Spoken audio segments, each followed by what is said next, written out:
qilishgan. Xullas, ot kimnidir tepib o'ldirsa, kalamushlar hosilni yo'q qilsa, qaysidir qush kimnidir ko'zini cho'qib ko'r qilsa, ular sudga tortilgan. Va eng kulgilisi, bu hayvonlarga advokat ham berilgan. Mashhur voqealardan biri 1386-yilda Fransiyada bo'lgan. Bir cho'chqacha yosh bolani o'ldirganlikda ayblanadi. Uni hibsga olishadi, keyin esa odamlardek sud qilinadi. Guvohlar chaqiriladi, ayblov o'qiladi va oxirida cho'chqa aybdor deb topiladi. Keyin esa uni odamlar kabi kiyintirib, omma oldida qatl qilishadi. Prins.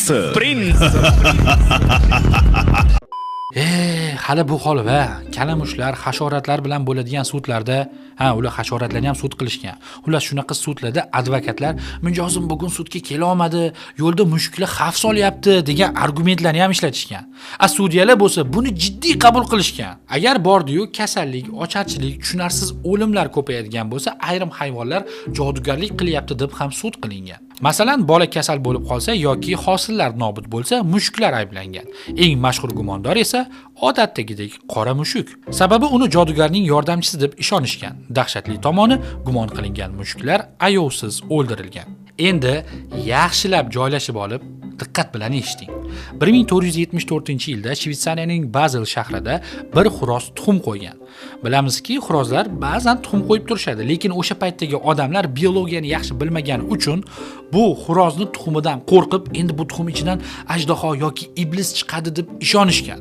Xo'rozni esa iblis bilan til biriktirganlikda ayblab, sud qilib, uni aybdor deb topib, omma oldiga olib chiqib, boshqa xo'rozlarga o'rnak bo'lish uchun tiriklayin yoqib tashlashgan.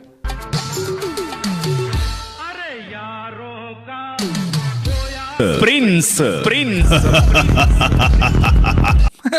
Bilmadim, lekin menimcha o'sha paytdagi yevropaliklarga mana shu o'ldirilgan hayvonlarni qarg'ish tekkan bo'lsa ham ajab emas. Axir qaytar dunyo degan gap ham bejizga emas, to'g'rimi? Qaytar dunyo, yer dumaloq. 1518-yil Fransiyaning Strasburg shahrida Frau Torefe ismli bir ayol hech qanday musiqa yo'q joyda raqsga tushishni boshlagan. Avvaliga odamlar kulishadi, chunki uning harakatlari tartibsiz bo'lgan. Lekin ajablanarlisi, ayol raqs tushishdan umuman to'xtamas edi. 1 soat, 5 soat, 10 soat, 1 kun, 2 kun. Qo'rqinchli tarafi uning yoniga odamlar qo'shilishni boshlashadi. 1 kishi, 10 kishi, 30 kishi, hattoki ba'zi manbalarda yuzlab odamlar to'xtovsiz raqsga tushgani aytiladi.